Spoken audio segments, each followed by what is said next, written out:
Startups, aprenda com elas. E o Depois das 6 está começando agora. Bom, Gabi, eu queria, em primeiro lugar, dizer que a Emily, agora a minha bibliotecária, ela se chama Emily, tá? Graças ao enorme que a gente teve no nosso último programa. Eu queria dizer que a Emily está muito feliz aqui de estar conosco mais uma vez. E dizer que o seu quadro também ficou muito bonitinho aí atrás. Tá vendo? Colorido. Produção hollywoodiana. Bom, esse assunto é um assunto muito chato, clichê, né? Assunto de startups, mas eu acho que nunca houve, falando assim clichê, nunca na história desse país, né? Houveram tantas oportunidades para se pensar, para se revisitar esse conceito de startup como agora, né? Nesse momento em que o turismo está de cabeça para baixo, né? Então, a gente resolveu dedicar esse programa, uns 15, 20 minutos, para falar sobre esse tema das startups e perguntar, né, para vocês se vocês sabem, né, detalhes e os segredos e as oportunidades que as startups estão oferecendo para o turismo. Gabi, começa com você, define um pouco esse conceito, explica para a gente o que é startup. Olha, temos que falar desse assunto, né? Não tem jeito. Startup, uma coisa que a gente tem que começar falando é que existe, às vezes a gente fala de duas ramificações, né? Tem aquelas pessoas que acham que toda empresa no início é uma startup.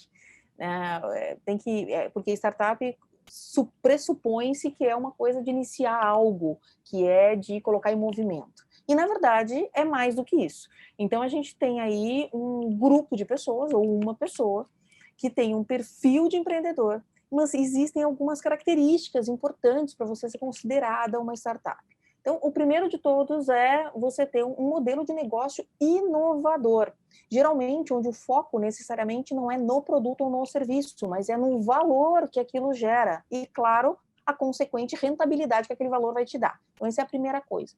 A segunda coisa é que ele seja repetível, ou seja, que a coisa consiga acontecer, que exista uma entrega em escala. A terceira coisa é justamente isso, né? É que ele seja escalável, ou seja, que seja uma escala quase limitada, que crescer sem prejudicar o modelo de negócio que foi pré-determinado. E, em quarto, um cenário de incertezas. O que significa isso?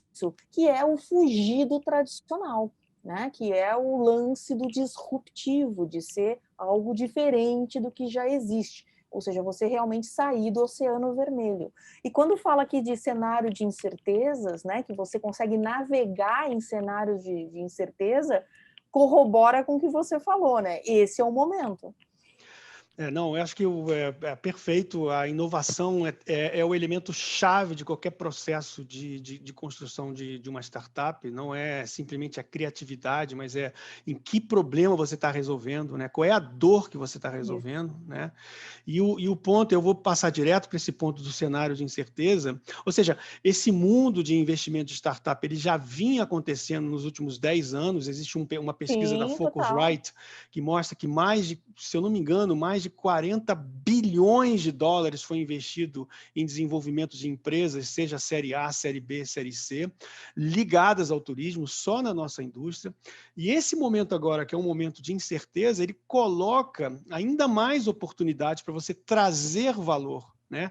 E o valor não está somente na coisa de resolver um problema do cliente, mas talvez resolver um problema da cadeia produtiva do turismo. Isso, né? Exatamente. A gente costuma dizer que as startups elas são extremamente úteis nesse momento de incerteza, porque as organizações tradicionais elas têm modelos muito verticais e muito rígidos de operação. E tem muita dificuldade de sair dessa rigidez para resolver certas fissuras, certas dores dentro do processo. E é justamente aí que as startups entram, porque elas são ágeis, elas têm potencial de repetabilidade, como você falou, e têm potencial de escala. Então, não só você sai de um exercício solitário de empreender quando você pensa em criar uma startup, mas também existem as grandes empresas hoje investindo muito seriamente em incubadoras, em empresas que tragam essa agilidade para resolver essas fissuras que elas não são capazes de resolver pelo peso que elas oferecem, né? Olha, se a gente for ver no Brasil, 39% da população ativa no Brasil são donos dos seus próprios negócios, né? Então, é um país extremamente empreendedor. Isso é uma vertente. Agora, o que você falou, né, de agregar valor e etc., a gente tem que analisar um pouco o outro lado também, né? Existe eu até anotei aqui, porque essa palavra é difícil de falar, que é o GEI, Global Entrepreneurship, Entrepreneurship Index, Gabi, que coloca tenta com sotaque francês. Entrepreneurship. entrepreneurship. Ai, que coisa Ah, difícil de falar. voilà, muito mais charmoso teu sotaque francês, Gabi. E que coloca o Brasil em 100º lugar entre 130 países. Por quê? Porque em empreender, a gente tem que conceituar o que é empreender, né? Então, assim, você realmente tem as características de um cara de startup, né? De uma pessoa de startup que tem autonomia, é assumir responsabilidade, é assumir o risco, né? A disposição para se arriscar, a dedicação, aquele lance dos 10% de inspiração, 90% de transpiração e etc. Ou, na verdade, você só é dono de um negócio, né? Dono de um negócio dentro do Oceano Vermelho. E é isso que essa análise trouxe. Ela trouxe dizendo que, na verdade, esses empreendedores no Brasil, a maioria deles são de negócios tradicionais, né? Negócios que não são realmente inovadores. Então, dentro desse ambiente de negócio que é considerado por eles hostil, onde nós temos aí 79 dias para abrir uma empresa no Brasil, contra 1 dia e meio dos Estados Unidos, por exemplo, onde tem aqui 44% para fechar uma empresa, você tem 44% maior o gasto do que abrir um negócio, né? Então, assim, o Brasil está em 109º lugar no ranking de facilidade para abrir novos empreendimentos. Então, a conclusão dessa outra linha de pensamento é que as pessoas, na verdade, querem reduzir o risco. Eles não querem assumir o risco, é uma questão de abrir negócio por sobrevivência.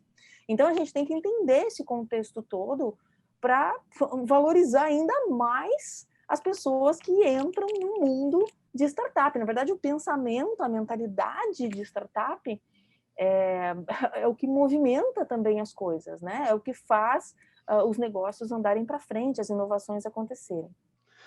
Eu acho que esse ponto é importante. Você tem que ter uma mentalidade, e agora que a gente está percebendo, normalmente as startups são, eu não tenho esses dados, talvez você tenha, mas a grande maioria das iniciativas de startup, elas surgem a partir de pessoas mais jovens, entre os seus 20 e 30 Sim. anos, porque elas são mais, né, elas têm mais pegada para risco, não estão Para nas suas risco, zonas de exato. conforto para risco, mas eu acho que agora, nesse momento que a gente está vivendo, esse momento de pandemia, em que a nossa indústria está sendo repensada do zero, acho que tem muita gente de uma geração mais velha, mais antiga, vamos dizer, entre aspas, que tem um ativo de ter vivido a experiência da gestão, do risco, dos processos, o network, né, o network construído ao longo da sua carreira, mas que precisam efetivamente, em primeiro lugar, se desintoxicar da sua zona de conforto. Eu costumo dizer isso, é aprender a viajar na classe econômica, em que você não tem os mesmos recursos em torno de você, depois não vai fazer uma longa viagem,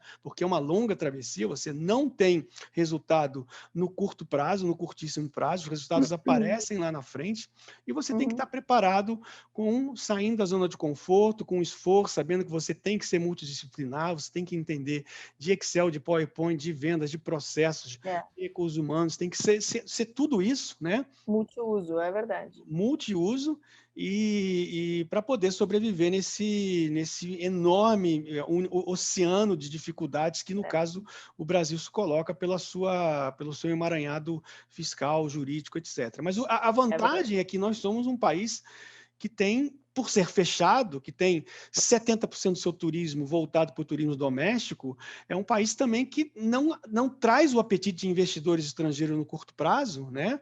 E que, portanto, oferece para esses empreendedores de risco e que saem da zona de conforto muita oportunidade, muito maior do que se você se estabelecer em mercados mais consolidados, mais fáceis em termos burocráticos, mas mais consolidados em termos de competição, né?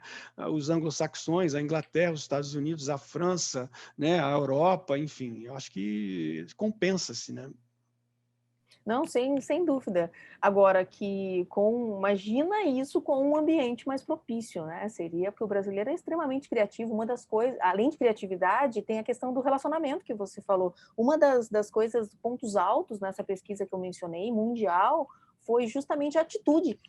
Olha que interessante, o brasileiro tem atitude. Uma das coisas onde trava são justamente na habilidade, né? Uma das coisas que foi falada dos empreendedores, por que um negócio não cresce, por exemplo, é a falta de mão de obra qualificada. Então, imagina você unir, como você falou, né? Essa galera com experiência, mais qualificados, com uma mentalidade de um startupeiro, né? Não existe essa palavra. Sensacional, sensacional. Isso seria incrível. Quando a gente pensa em setores de negócio, a maior parte, 16,2% das startups, são no setor de serviços. Mais uma coisa que colabora e que ajuda a nosso setor, né? A nossa área. Queria destacar esses 3 pontos que você falou, que não confunda inovação com criatividade, ou seja, inovação é muito mais além, tente resolver um problema, uma dor de um cliente antes de pensar em qualquer iniciativa. O segundo ponto tenha a capacidade de pensar que aquilo que você está criando, o negócio que você está desenvolvendo, ele tem repetibilidade, você consegue trazer, né, recorrência, né, nessa oferta de valor, e o que todo investidor vai querer ouvir quando você tiver o teu pitch pronto, né? Quer dizer o seguinte, até onde você pode escalar esse negócio para que ele faça sentido, para que a gente possa colocar lá um dinheiro, né? Que não falta, Gabi, dinheiro, não falta dinheiro, o mundo está líquido, o Brasil está líquido, estão apenas em busca de ideias inovadoras que resolvam dores da nossa cadeia. Palpáveis, tangíveis, né? Nada sonhadora, muito pé no chão. E a velha história, para complementar tudo isso. Vamos entender o que é um empreendedor versus uma mentalidade de startup versus o dono de um negócio. São coisas diferentes, isso é importante deixar claro, né? Bom, a gente resolveu então organizar, ao invés de nós darmos dicas de livros ou de programas de Netflix, a gente separou cada um umas séries de Netflix, a gente separou cada um aqui algumas dicas de startups para a gente ficar de olho ou, eventualmente, utilizar, né, se inspirar nas ideias para a gente desenvolver também, para vocês desenvolverem também projetos nessa área, né? Quem começa? Começa você, eu sei que você tem umas aí legais lá do mundo todo, e depois a gente vem aqui para o Brasil. Eu tenho 2 que eu estou apaixonado. A primeira delas é uma startup de Amsterdã, holandesa, chamada Mystery City. Depois vocês podem dar uma olhadinha no site, que combina, né, a lógica do receptivo, né, das experiências locais, né, de guias de turismo com o gamification, né? Então eles colocam todos os pontos históricos da cidade, eles estão presentes em Amsterdã, em Londres e Barcelona, e trabalham jogos para que as pessoas possam fazer caça ao tesouro, conhecer outras pessoas, ou seja, é um negócio muito interessante que faz com que a experiência de descobrir a cidade ela se junte com a experiência do gamification, né? E a outra startup que eu acho, que eu adoro, que eu sou fã, inclusive uma amiga nossa que a gente trabalhou junto lá na World Hotels, da Karina Stegemeyer, que chama-se Galvend, que é a concretização, né, a materialização de um assunto que a gente vem falando há muito tempo sobre ABS, né, Attribute Based Selling, né, que é o hoteleiro ter a capacidade de não apenas ter o controle sobre a sua distribuição, mas também ter o controle sobre que atributos eles vão estar preparando, né, vão estar configurando para poder vender nos canais de distribuição, né? Não são somente atributos de um quarto standard ou de um quarto de luxo, né? Mas eles utilizam inteligência artificial, as preferências e gostos pré-determinados pelo viajante, para que no momento em que ele diga, eu quero, por uma razão X, uma lua de mel, uma viagem de negócio, uma viagem curta, uma viagem longa, uma viagem com meus filhos, ele consegue trazer para o hóspede estar reservando o melhor apartamento para ele se hospedar, né? Então, a Isso é muito Galvend, legal. isso é muito legal, e eles inclusive colocam o seguinte: o valor ele não está apenas em dar para o hóspede aquilo que ele quer pagar e aquilo que ele quer ter como benefício, mas ele ajuda também até o próprio hoteleiro, o desenvolvedor, a configurar o seu apartamento, a configurar o seu hotel na hora que eles estão montando o hotel, a ter os atributos que são mais valorizados pelo hóspede, em vis-à-vis aqueles que são menos valorizados pelo hóspede, né? Então, isso também... A gente já falou disso aqui, quando a gente fala em hiperpersonalização, as pessoas, isso não pode ser um conceito. Quando a gente fala em hiperpersonalização, passa pelo ABS. ABS não é o freio, tá? Attributed Based Selling. Based Selling. É isso que a gente está falando. E vai passar por isso, não tem jeito. Isso é como se fosse a concretização do tal do conceito intangível de hiperpersonalização. Então, vamos botar os nomes, né? Aos bois, dar nomes aos bois aqui. Boa, então é isso. Fiquem de olho, Mystery City e Galvend, os dois estão já com seus sites, deem uma olhada lá. E você? Nós vamos colocar os sites aqui das nossas Tá. dicas aqui embaixo na descrição.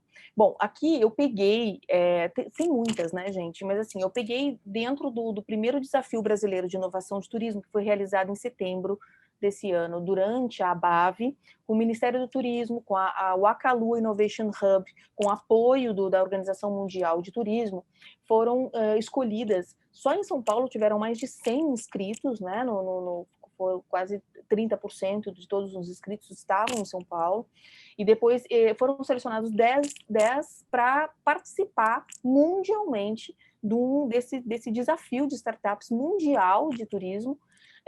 E dentre essas 10, que tem coisas muito legais, tem empresas de veículos elétricos, de bike e etc. Mas eu selecionei duas aqui, que são a B2B Hotel, que é do Paraná, que é um app onde você tem aí trabalhos autônomos, né? Então, basicamente para hotéis e restaurantes, tem muito aqueles pessoal de extras, né? E também trabalha por temporadas, períodos, etc. Então, assim, reduz significativamente o risco de passivo trabalhista, né? Tem uma assessoria permanente, controle de risco, reputação, funciona como se fosse um TripAdvisor ali para profissionais, né?